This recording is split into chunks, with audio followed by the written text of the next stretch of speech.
Good morning, everybody. Welcome to today's edition of the Daily Market Commentary. I'm your host, Chuck Fulkerson. Hope everybody had a great trading day yesterday as we saw huge moves in the market. I think it was the single biggest up day the market has seen since the 1930s, if you can imagine that. But what it doesn't tell us is, did we change our overall trend direction?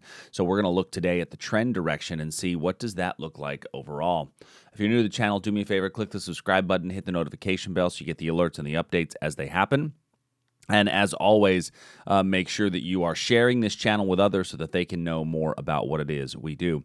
If you're watching this on my personal YouTube page, we are going to be totally transitioning the Daily Market Commentary over to the Traders Army YouTube page as of April 1st. So go to youtube.com/Traders Army. Make sure you subscribe to that page so that you don't miss even a day of the DMC. All right, let's go ahead and get rolling.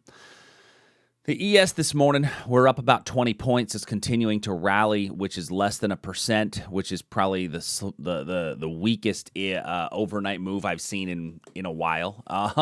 And yesterday we had a pretty strong rally. We spoke yesterday about the fact that, there's a chance for a breakout above this 2390 level. That was our breakout area, and we got a decent move away from that zone. But what did it do to our overall trend direction?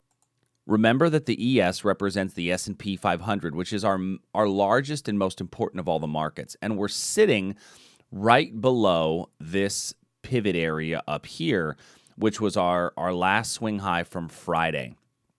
So Friday and into Sunday we had our strong gap down, but that limit down that we hit Sunday night has not yet been even come close to retested, and we got a really strong move away from there.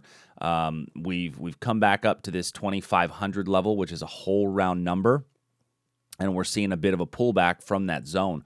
But looking at where we are on a 4-hour chart, what I see on a 4-hour chart is that we definitely have a nice retracement back up. We do not yet have a higher swing high or a higher swing low. So what does that mean for our trend? It means that our trend is still down. Our trend is down until I get a higher swing high and a higher swing low. And when I look at this on the daily chart, I want to see where's my next daily area of supply. I think there's a chance that we'll continue to trend higher. I think there's a chance that the market will go higher, but I don't think we're gonna stop the overall downward move. I believe that if we get above this 2,500 level, I think that. Now, I'm just looking from a pure daily perspective. I don't want to erase my lines that are from hourly charts. But when I'm looking at it from a pure daily market perspective, I love this wick over wick level here as a short area to re-engage if the markets do come back down. So if we rally up to this wick over wick area that I've got identified right here, that would be a level that I would look at as the stall point, if you will, in these markets. We'd have to be able to get through there, and that is going to be a tough order, and that's about 2750 in the S&P is the midpoint there. The bottom there is about 2709. So, could we pick up another 200 points in the S&P and continue to rally? Yes, absolutely, certainly we could. So what does that mean for today, and what can we look at for today? Well, looking at our hourly chart, certainly this above 2,500 becomes a breakout point, provided that I get some basing above this area here. So I would look for quality basing based upon our rules, right? Our rules tell us we need 3 touches, that we need the market to give us some sideways price action before the breakout, and that would be the level that we would see price move from. And if we do move up, your first target might want to be this area here, which was our stopping point from the limit down we had 2 weeks ago. So keep that area there as kind of a first target in your mind, and a second one up in here. And I would, we're in a very fluid situation, right? We've certainly seen that the stimulus aid package was passed. One of the things that I saw a lot yesterday was our VIX, and the fact that our VIX on a daily chart came down throughout the day. Our VIX got much, much lower throughout the day, but then closed on the high in a very bullish day. And what is the VIX? The VIX is the volatility index, oftentimes called the fear gauge, right? So what we saw was as the market rallied up, option prices fell overall, right? Because this is what's going to oftentimes gauge market prices.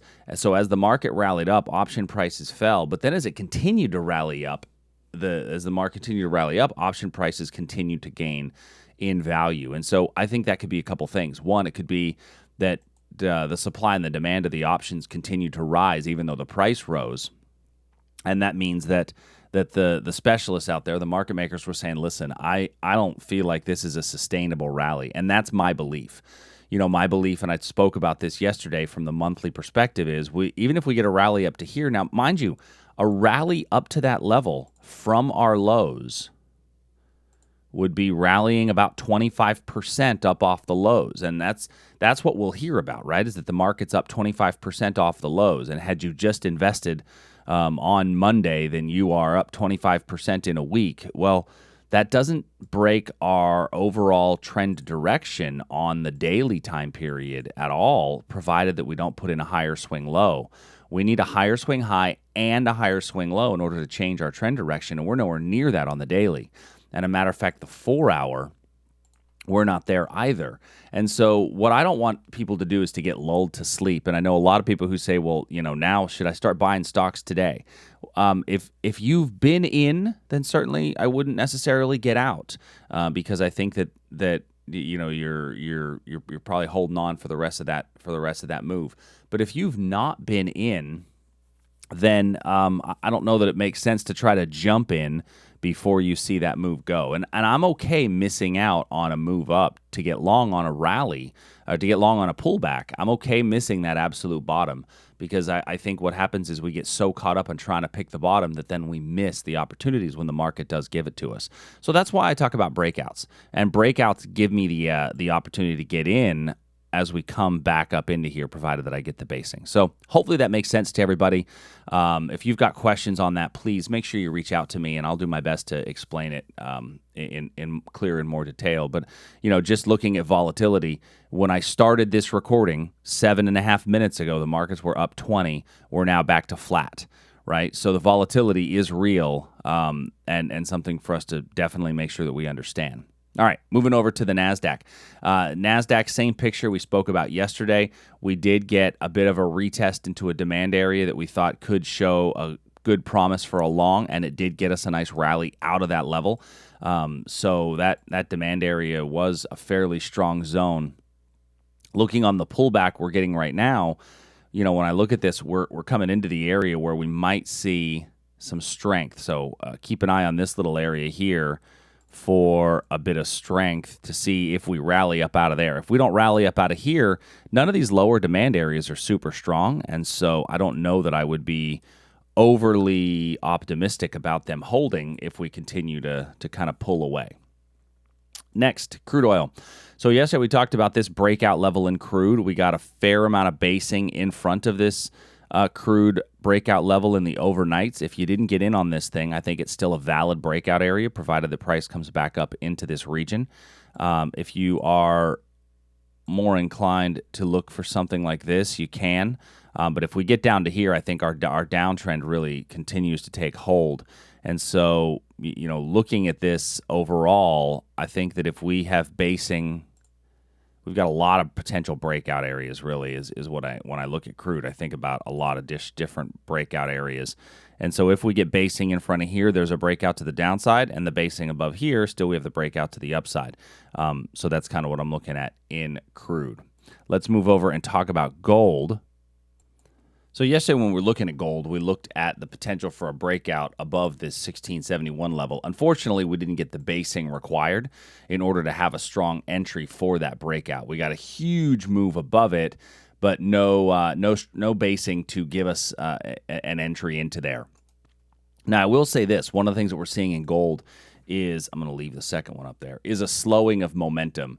As we've kind of hit this top here twice, our strong rally up, pullback, smaller rally up, deeper pullback. So I wouldn't be surprised to see us get a little bit of a pullback today in gold, and somewhere down in this region would be a good reversal. So nothing really to add from yesterday's markets in gold. Moving over to bonds and currency markets. In the ZN yesterday, we spoke about this little area of demand and the fact that our uptrend was gaining a little bit of weakness. I'm a little bit concerned with this level because we're getting a bit of basing in front of the zone. Basing in front of a zone is the kiss of death for a level. So you might want to look at this as a confirmation trade instead of a limit entry if you do still like it at all, because remember that your opposing level of supply would represent your target, and so it's very, very close at this point.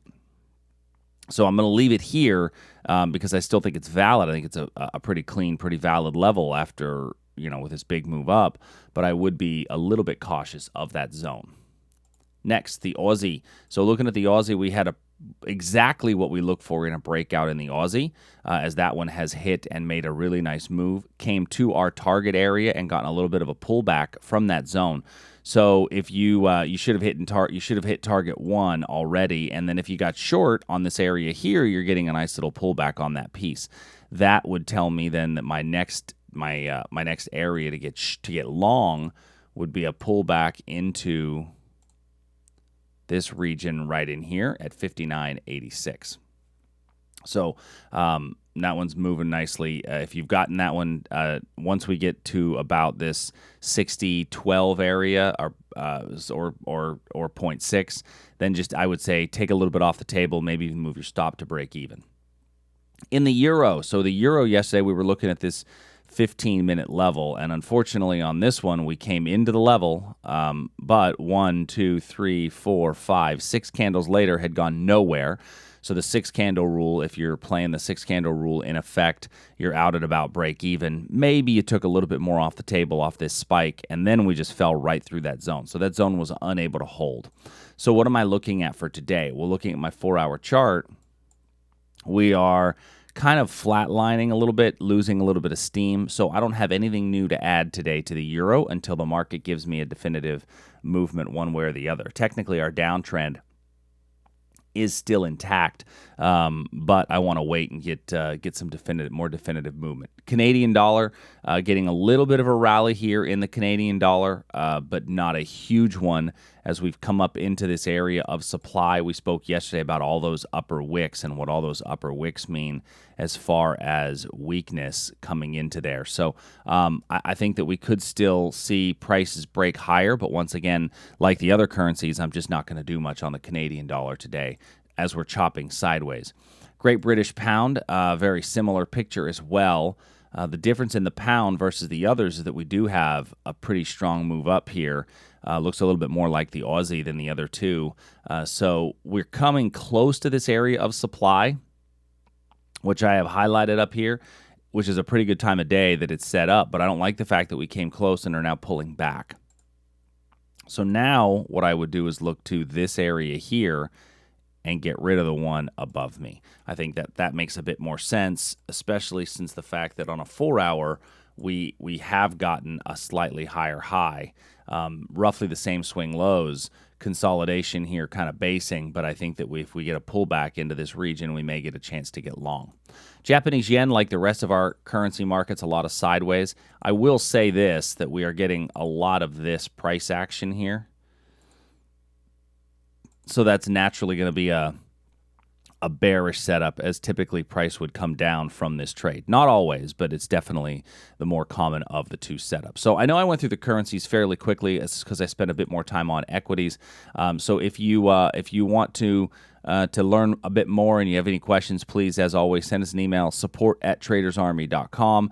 But remember, this volatility can get tough. I mean, we're now 14 minutes into the recording, and the markets were up 20 when I started. They're now down 20. So just keep that in mind as we're looking at our markets every day and seeing how this movement can affect you. So hope you guys have a great day, and I will talk to you tomorrow.